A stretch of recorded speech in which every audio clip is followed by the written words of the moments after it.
SeaWorld Helicopter Collision 2023. On 2nd January 2023, at approximately 2 p.m. Australian Eastern Standard Time, two helicopters operated by SeaWorld helicopters collided, whilst one was attempting to land and the other departing from a hill pad at SeaWorld theme park. Both helicopters were undertaking tourist trips for park goers along the Gold Coast city skyline. Less than a minute after takeoff, the departing helicopter registration Victor Hotel X-Ray Kilo Quebec, flown by SeaWorld helicopters, Chief Pilot Ashley, was struck in the tail by an incoming helicopter registration Victor Hotel X-Ray Hotel Golf.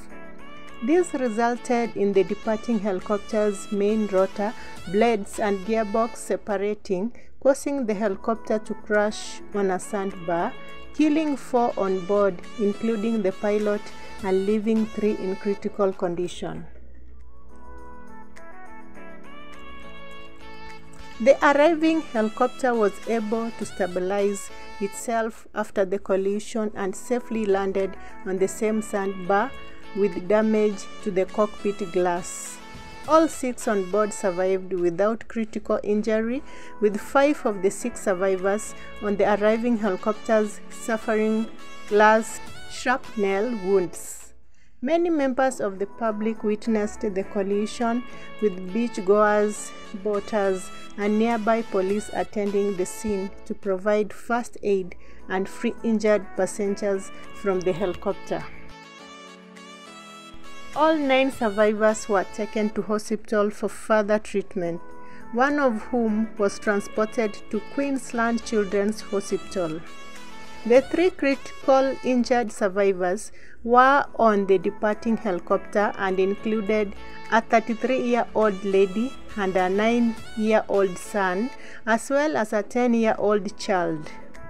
The 4 victims included Pilot Ashley, a 36-year-old lady from New South Wales, and 2 British nationals, a 57-year-old and a 65-year-old couple. The Australian Transport Safety Bureau is investigating the collision, with investigators being sent from Australian Transport Safety Bureau offices. The Bureau is in the process of producing a preliminary report into the collision. The entire flying community are devastated by what has happened, and our sincere condolences to all those involved, especially the loved ones and family of the deceased. Thanks for watching. Kindly subscribe, like, and share.